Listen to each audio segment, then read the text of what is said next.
If you're in the military or a veteran, or if you're interested in Army ROTC, you'll definitely want to meet this amazing student, Jesse.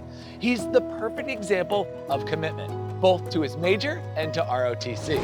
6 a.m. training sessions, labs, classes, clinicals. When does this guy sleep? Amazing. Jesse, you are on.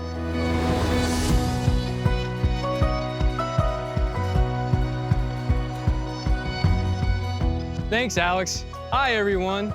I'm currently a nurse in training and a cadet in the Army ROTC program here at Penn College.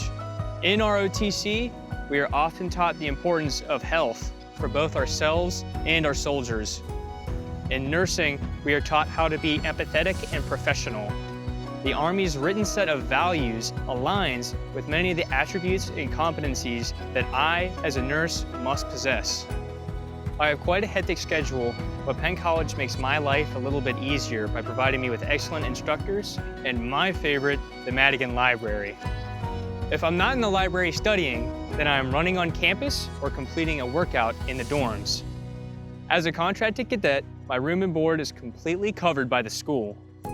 I also get paid $420 for every month that I am in school and an additional $600 for books and supplies every semester. We even have a house on campus just for ROTC cadets. And if you are a military or veteran student, we have a center here just for you. And the team here is really great and will help you take advantage of all possible benefits. And you really can't find this level of support at most colleges. My bachelor's in nursing and commissioning into the U.S. Army Reserves will open up many other opportunities for me, such as overseas deployments and travel options. I am very excited to see what the future holds for me, and I am so grateful to have attended Penn College. What's next for us, Alex?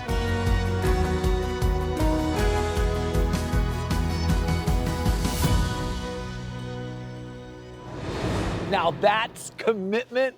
Thanks for sharing your story with us, Jesse. I can see why you love nursing and ROTC. They complement each other so well. And with a dedicated Veterans and Military Center, it sounds like the college fully supports service members. Great stuff. Thanks so much, Jesse.